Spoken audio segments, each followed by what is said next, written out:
तो आज हम लोग जो है इंसुलिन सिग्नलिंग पाथवे के बारे में पढ़ेंगे। तो देखेंगे कि इंसुलिन किस तरह से चैनलाइज करता है या अपने रिस्पॉन्स को जनरेट करता है जिस भी सेल में इसके लिए रिसेप्टर मौजूद होते हैं। तो इंसुलिन का जो रिस्पॉन्स आता है वो आता है बिकॉज ऑफ इंसुलिन रिसेप्टर, जिसको शॉर्ट में हमने क्या कहा, INSR। और ये बेसिकली होता क्या है, ये एक RTK होता है, यानी कि रिसेप्टर टायरोसिन काइनेज होता है। इंसुलिन रिसेप्टर के स्ट्रक्चर की अगर हम बात करें तो इसका स्ट्रक्चर एक alpha two beta two structure होता है। इसका मतलब ये हो गया कि एक हेटेरो टेट्रामेरिक कॉम्प्लेक्स है। हेटेरो मतलब कि अल्फा अलग बीटा अलग, लेकिन इनकी दो दो यूनिट्स हैं तो टेट्रा हो जाता है मिलके। यहाँ पे स्ट्रक्चर भी हमने दिखाया है, डायग्राम एक शेयर किया है आपसे। तो इसमें बेसिकली अगर ध्यान से देखें आप तो देखिए, एक अल्फा सब यूनिट ये हो गई, दूसरी अल्फा सब यूनिट ये है, तो दो अल्फा सब यूनिट्स हो गई। और ये ग्रीन कलर में जो दिखाई जा रही हैं ये दोनों बीटा सब यूनिट्स हो गई। अल्फा सब यूनिट की लोकेशन अगर आप देखेंगे तो साइटोसॉल में एक तरह से, यानी कि outer surface of the plasma membrane पे है। और ये दोनों जो अल्फा सब यूनिट्स हैं ये दो डाइसल्फाइड बॉन्ड से जुड़ी हुई हैं, तो आप देख सकते हैं यहाँ पे। सिमिलरली अगर हम बीटा सब यूनिट और अल्फा सब यूनिट के बीच के अटैचमेंट की बात करें तो ये दोनों सिंगल डाइसल्फाइड से बॉन्ड से जुड़े हुए हैं, तो इधर भी एक और इधर भी एक। तो ये हो गया स्ट्रक्चर। अब जाहिर सी बात है, चूंकि ये क्या है, it is an RTK, receptor tyrosine kinase, तो यहाँ पे टायरोसिन काइनेस एक्टिविटी भी होगी और इसके बारे में हम लोग ऑलरेडी डिटेल में जानते हैं। तो होता क्या है, ये इंसुलिन आया और इंसुलिन जब यहाँ पे आ रहा है तो आने के बाद ये बाइंड कर गया इस स्टेज पे, और इस बाइंडिंग की वजह से यहाँ पे आप नीचे देखें, इंसुलिन बाइंड्स अल्फा सब यूनिट, ये ध्यान रखना है। और बाइंडिंग की वजह से कन्फर्मेशनल चेंज जो है वो रिसेप्टर में हमको देखने के लिए मिलता है। इस कन्फर्मेशनल चेंज से होगा क्या, it leads to autophosphorylation of tyrosine residue. तो टायरोसिन रेसिड्यूज का ऑटोफॉस्फोराइलेशन यहाँ पे हो रहा है। जैसे आप यहाँ पे देख सकते हैं, ये जो कैटालिटिक डोमेन है इसका ऑटोफॉस्फोराइलेशन हुआ। दिस यहाँ पे अगर आप शॉर्ट में देख पा रहे हैं तो इस तरह से P लिखा हुआ है। तो ऑटोफॉस्फोराइलेशन हो रहा है टायरोसिन रेसिड्यूज का, कहाँ पे, carboxy terminal domain of beta सब यूनिट। तो ये बीटा सब यूनिट है, तो इसके कार्बोक्सी टर्मिनल डोमेन पे ये हो गया ऑटोफॉस्फोराइलेशन। अब ये जो फॉस्फोराइलेटेड है रिसेप्टर, इंसुलिन रिसेप्टर, वो क्या करता है, फर्दर ये फॉस्फोराइलेट करता है insulin receptor substrate family adapter proteins को। यानी कि कुछ और अडाप्टर प्रोटीन्स हैं जो फर्दर फॉस्फोराइलेट की जाती हैं बाय फॉस्फोराइलेटेड INSR या इंसुलिन रिसेप्टर। तो इन अडाप्टर प्रोटीन्स को हम बेसिकली कहते क्या हैं, they are called as IRS family proteins या इंसुलिन रिसेप्टर सबस्ट्रेट। ठीक है, तो IRS भी फॉस्फोराइलेट हो गया। इन IRS के पास बहुत सारी फॉस्फोराइलेशन साइट्स होती हैं। फॉस्फोराइलेट होने के बाद ये जो IRS है ये किससे बाइंड करता है, ये फिर से बाइंड करता है SH2 domain of variety of proteins. कई अलग अलग प्रोटीन्स के SH2 या SRC होमोलॉजी 2 डोमेन से बाइंड कर जाता है। ये जो प्रोटीन्स होती हैं जिनके पास SH2 डोमेन्स होते हैं, ये डायरेक्टली इन्वॉल्व होती हैं इंसुलिन के अलग अलग इफ़ेक्ट्स को मीडिएट करने के लिए। और उसमें एक एग्जाम्पल, प्राइम एग्जाम्पल हमारे पास PI3 काइनेज का है, जिसके बारे में हमने, जिसकी सिग्नलिंग पाथवे डिटेल में पढ़ी। तो देखना है कि इस PI3 काइनेज को फॉस्फोराइलेट जब किया, या जब ये फॉस्फोराइलेटेड IRS इस PI3 काइनेज के SH2 डोमेन से जब बाइंड कर जाता है तो क्या होता है, इस स्टेप पे आते हैं। खैर, ये भी स्टेप यही कह रहा है, इसमें हो क्या रहा है कि फॉस्फोराइलेटेड IRS प्रोटीन जो है उसके अंदर एक डॉकिंग साइट क्रिएट हो जाती है, यानी फॉस्फोटायरोसिन रेसिड्यू जो है बनता है वही डॉकिंग साइट की तरह एक्ट करता है, फॉस्फोटायरोसिन रेसिड्यू, यही है डॉकिंग साइट। और इस डॉकिंग साइट से PI3 काइनेज आके बाइंड कर जाता है। जब PI3 काइनेज बाइंड कर जाता है तो बाइंड करने के बाद ये क्या करेगा, चूंकि काइनेज है तो ये फॉस्फोराइलेट करता है PIP2 को। PIP2 को फॉस्फोराइलेट करता है तो PIP2 कन्वर्ट हो जाता है PIP3 में, एक फॉस्फेट और बढ़ गया। और इसके बाद जब PIP3 फॉर्म हो जाता है तो AKT, या जिसको हम PK भी कह रहे थे, प्रोटीन काइनेज B, और PDK1 ये PIP3 से आके बाइंड करते हैं। AKT इस प्रोसेस में एक्टिवेट हो जाता है। ये सारा रिवीजन चल रहा है। एक्टिवेटेड AKT फिर यहाँ पे क्या करता है ये बस देखना है। यहाँ तक का तो हम स्टेप देख ही चुके हैं PI3 काइनेज पाथवे में। AKT जब एक्टिवेट हो गया तो ये करता ये है कि ये एक और काइनेज होता है ग्लाइकोजन सिंथेज काइनेज 3, GSK3, इसको फॉस्फोराइलेट कर देता है। कौन? AKT। और जब ये GSK3 फॉस्फोराइलेट होता है तो ये इनएक्टिवेट हो जाता है। और हमने यही देखा था PI3 काइनेज के प्रोसेस में, हमने ये देखा था कि अक्सर जो फाइनल इफेक्ट निकल के आता है वो इफेक्ट इनहिबिटरी ही होता था। तो यहाँ पे भी यही हो रहा है, यहाँ पे भी इनहिबिटरी या इनएक्टिवेशन हो रहा है किसका? ग्लाइकोजन सिंथेज काइनेज 3 या GSK3 का।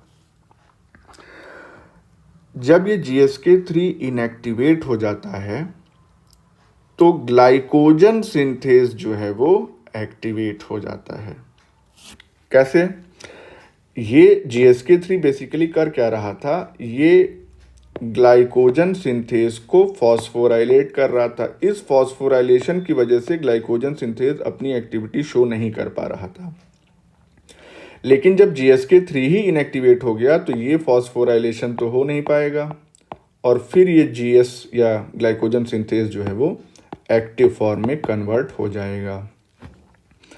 तो inactivation of GSK3 makes glycogen synthase active. तो एक्टिव हो गया ग्लाइकोजन सिंथेज।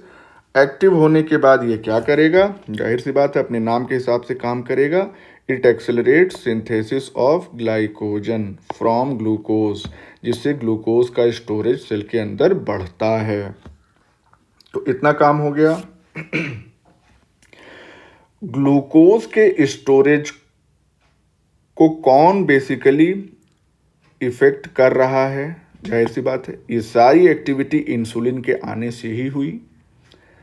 लेकिन ग्लूकोज स्टोरेज को प्रमोट करने के अलावा इंसुलिन और क्या करता है? It inhibits production and release of glucose by liver. तो ग्लूकोज के स्टोरेज को तो प्रमोट कर ही रहा है insulin by the above pathway जो हमने भी देखा। इसके अलावा ग्लूकोज के प्रोडक्शन या रिलीज को भी रोक रहा है, यानी कि ग्लूकोनियोजेनेसिस नहीं होने देगा इंसुलिन, ग्लाइकोजेनोलाइसिस नहीं होने देगा, यानी कि formation of glucose from non carbohydrate sources, ये नहीं होने देगा। ग्लाइकोजेनोलाइसिस में क्या? ग्लाइकोजन का ब्रेकडाउन नहीं होने देगा। तो ओवरऑल जो है ग्लूकोज का अमाउंट सेल के अंदर बहुत ज़्यादा हो जाएगा। मसल और फैट टिश्यू में क्या कहानी है? यहाँ पे ये जो AKT ऊपर एक्टिवेट हुआ था वो कुछ और काम करता है। It also triggers movement of GLUT4। तो GLUT4 ये क्या है? बेसिकली ग्लूकोज ट्रांसपोर्टर प्रोटीन है जो ग्लूकोज के अपटेक के लिए रिस्पॉन्सिबल है इनसाइड द सेल। तो इस GLUT4 को ये मूव कराता है AKT इंटरनल वेजिकल से प्लाज्मा मेम्ब्रेन तक। तो प्लाज्मा मेम्ब्रेन पे आके जब GLUT4 जो है अटैच हो जाएगा तो बाहर से जो ग्लूकोज है ये अंदर आना शुरू हो जाएगा। तो ये काम करा देता है AKT।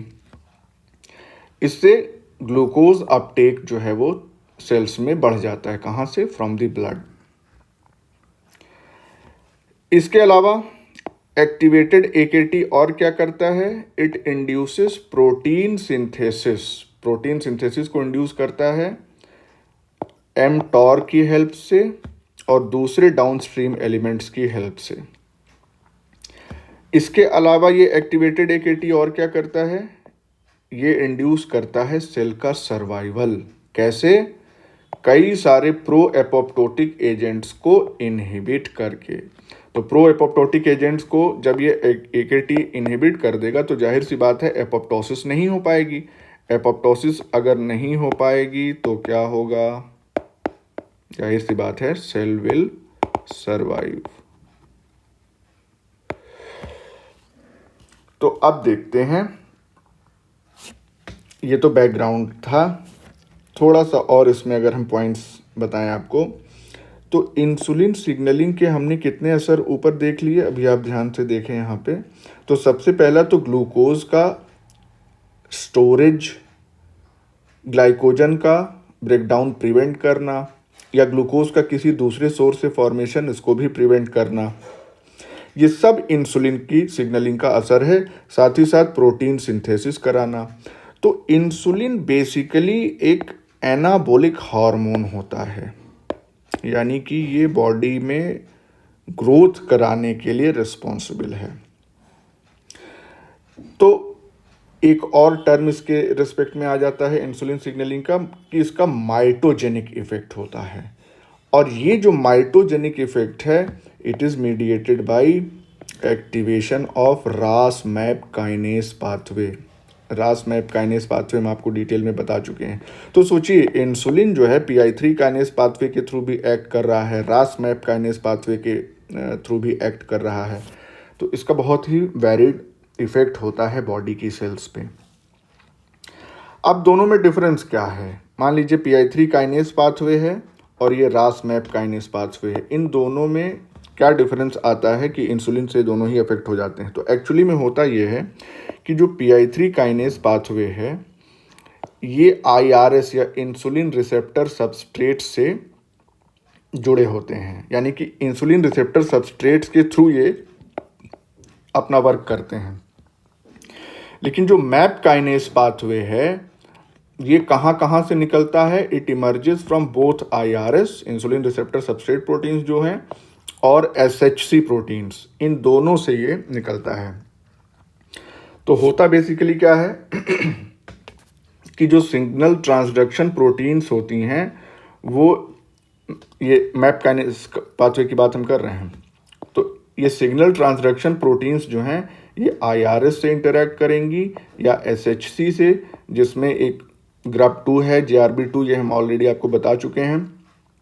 It is a type of SHC, जो कि है क्या? GRB2 या GRB2 एक एडाप्टर प्रोटीन है जिसके पास SH3 डोमेन होता है। तो ये भी एक एडाप्टर प्रोटीन है। जाहिर सी बात है IRS भी हमने देखा था कि एडाप्टर प्रोटीन ही थी। तो ये GRB2 जो है वो फिर से एसोसिएट होता है एक GEF से। SOS याद करिए, रास मैप काइनेस पाथवे में हमने ये देखा है डिटेल में। और जब GEF या SOS से एसोसिएट हो जाता है ये वाली एडाप्टर प्रोटीन या ये वाली एडाप्टर प्रोटीन, तो it एलिसिट्स activation of map kinase cascade, जिसकी वजह से माइटोजेनिक रिस्पॉन्सेज मिलते हैं, यानी कि सेल डिवीजन इंड्यूस होगा, सेल की ग्रोथ में हेल्प मिलेगी। तो इस तरह से इंसुलिन का डाइवर्स इफेक्ट हमको देखने के लिए मिलता है। यहाँ पे एक समअप किया गया है।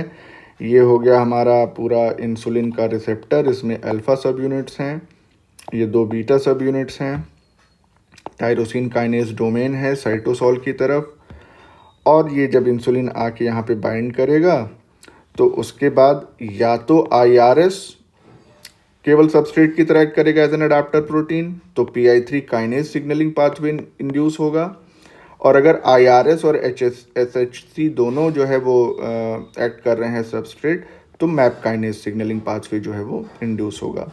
और अगर मैप काइनेस सिग्नलिंग पाथवे है तो माइटोजेनिक इफेक्ट है, सेल का ग्रोथ होगा, प्रोलिफरेशन होगी, डिफ्रेंसिएशन होगा। PI3 काइनेस पाथवे अगर इंड्यूस हो रहा है तो GSK3 को वो एक्टिवेट करेगा, जिससे ग्लाइकोजन सिंथेसिस और ग्लूकोज का इंटरनलाइजेशन होगा। और अगर वो mTOR के थ्रू वर्क कर रहा है तो प्रोटीन की सिंथेसिस को इंड्यूस करेगा। So this was the varied effect of insulin signaling on this cell.